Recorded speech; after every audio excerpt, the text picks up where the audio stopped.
Visit licensureexams.com and try our samples completely free of charge.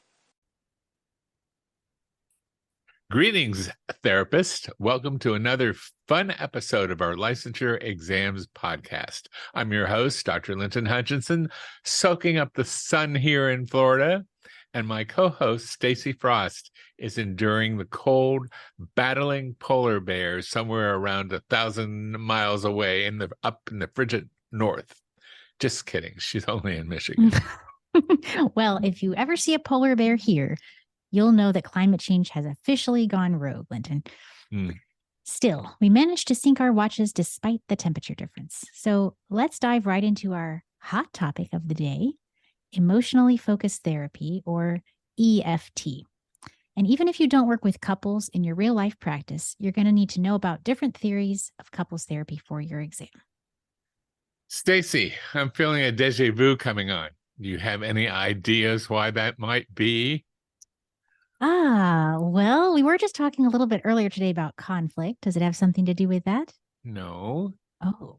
It has to do with the fact that I lost the audio that we already did of this one. Oh, okay. So yeah, I see. Some of this will ring a bell for you, huh? Well, second time's a charm. That's what I hear. So, emotionally focused therapy, or EFT, is based on attachment theory. And the idea is that everyone has an innate need for three things. You know what those are? Give me some clues. Feeling safe, feeling secure, and feeling accepted. Exactly. Yeah. And when someone in the relationship doesn't feel that security, you start entering into the domain of insecure attachment. And suddenly that lovely duo transforms into the Blues Brothers with a string of unpleasant events like arguments and alienation, basically a recipe for a really unhappy and potentially explosive relationship. God, we were just talking about that earlier, weren't we? We were. Yeah. Yeah. What happens when the love, when the love is gone, the only thing left is the money. Oh, boy. Exactly. The goal of emotionally focused therapy is to help really both the partners become more secure in their attachments with each other. Mm-hmm. Now, it sounds like tricky business, and actually it is. But as with many forms of therapy, there are some distinct stages that make it easier to understand and apply EFT. Mm-hmm. Yeah, that's right. So there are three main stages. Number one, the stabilization or de-escalation phase. Number two, restructuring and changing the emotional bond. And number three, integration and consolidation. So can you tell us about the first stage, Linton? Yeah, during the first stage, which is stabilization or de-escalation, the therapist evaluates all the kind of conflicts the couple is having, identifies their negative interaction cycle, and de-escalates that cycle, like not talking about it or any emotive kind of things after 9 o'clock. Oh, that's good. That's a good rule to have in your house. Mm-hmm. All right. So what does a negative interaction cycle look like? You might be wondering. Well, let's look at a case study about a couple who has come to see you for communication difficulties. Now, this case study, their names are Julie and Chris, not based on any real life characters. And they've been married for 10 years. And Chris starts off by asking you a question. Before you can even answer Chris's question, Julie jumps in and says, I already told you about that. Chris, you just don't listen. You've got a memory like a goldfish. I must have told you that at least a dozen times. You drive me crazy because you just don't listen to me. God, how many times have I heard that?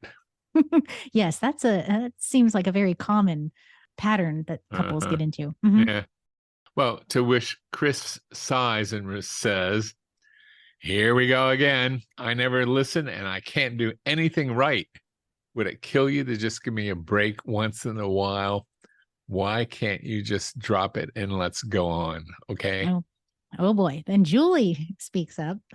She's even angrier now and says, look, you're doing it again. You're not listening and you don't care what I have to say. That definitely is an example of the classic negative interaction cycle. When Julie gets mad at Chris for not listening, Chris gets activated and he reacts by getting defensive And then when Julie starts getting angrier and goes back to accusing Chris of thinking that what she has to say is unimportant to Chris. Exactly. So now the two are blind, basically. Yeah. She's not seeing his perspective anymore. He's not seeing her perspective. They're stuck in this really negative cycle. So yeah, so they're sort of triggering each other, right? Exactly. Yes. Yeah. And it's a vicious cycle. It can be really hard to break out of, especially when it's been going on for a long time. So in the stabilization phase, the therapist is going to help the couples de-escalate this cycle by identifying each partner's emotions and unmet attachment needs. Right. So based on that argument, it sounds like one of Julie's unmet needs might be to feel heard and respected, while Chris's unmet need is for him to feel appreciated. So understanding the dynamics of a relationship is complex. Once the therapist delves deep into the equation and identifies each partner's distinct needs, then the real work is going to begin. And the therapist will collaboratively work with the couple, guiding them to brainstorm and implement strategies. Now, what's the aim of this? Well, it's really to fulfill each other's needs in a constructive and supportive way. It's not just about identification, but application as well. And this is really pivotal for the relationship growth for that couple.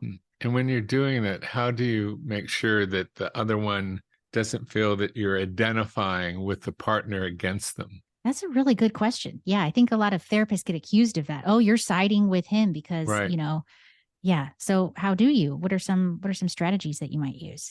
You pull out from your micro skills, unconditional positive regard. Oh, yes. Yep. There you go. Yeah, you got to really work to maintain that non-judgmental listening, to giving each their time.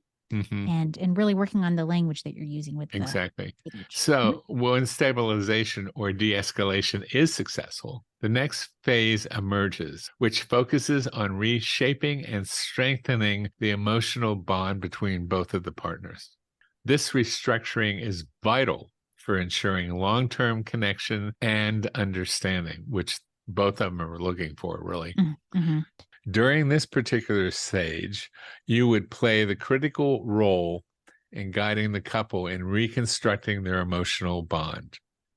Okay. And how do you go about doing that exactly? Well, to do this, you actively encourage both partners to openly share their most profound emotional experiences and innermost needs. Oh, that's a big ask. No kidding. That's like opening up a can of worms that is like, may have gone back from years, Exactly.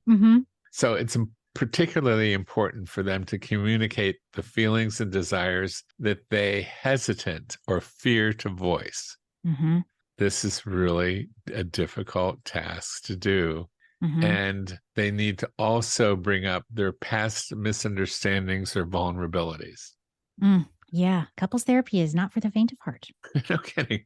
Through this process, the emphasis is on fostering a conversation that is marked with respect, understanding, genuine compassion, and ensuring a safe space for both of the partners. Now, this is where you come in, because you have to be a real good modulator. Exactly. For this, because you can tell they're going to be triggering each other left and right. Oh, sure. Yeah. As soon as one shares they get to that point where they can share a little story, the other one might jump in and might get defensive. So yeah, this is a tall order.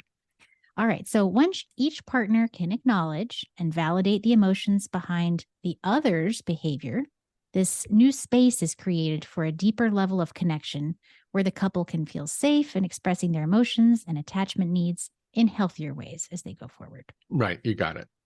And the last stage at EFT is the integration and consolidation stage. This is where the couple is given tools for managing conflict in the future, processing their emotions, and developing the skills they need to maintain a good and healthy relationship. In Julie and Chris's case, the therapist might encourage Chris to practice what?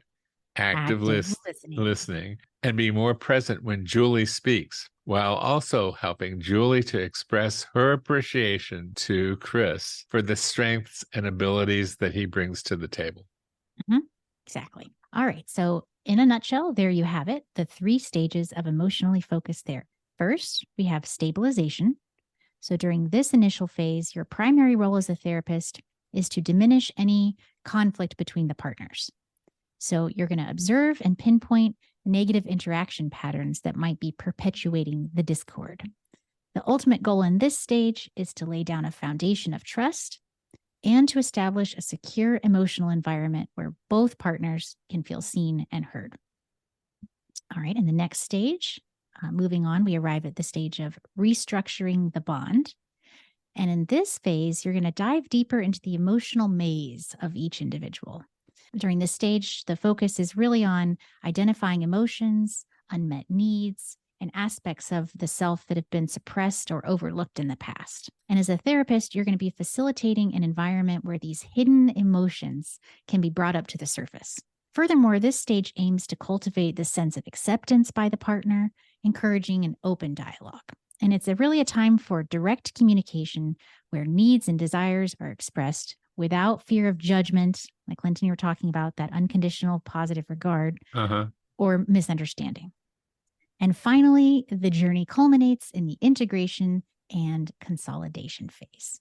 And here, as the therapist, you will be assisting the couple in finding innovative solutions to these long-standing issues that they have.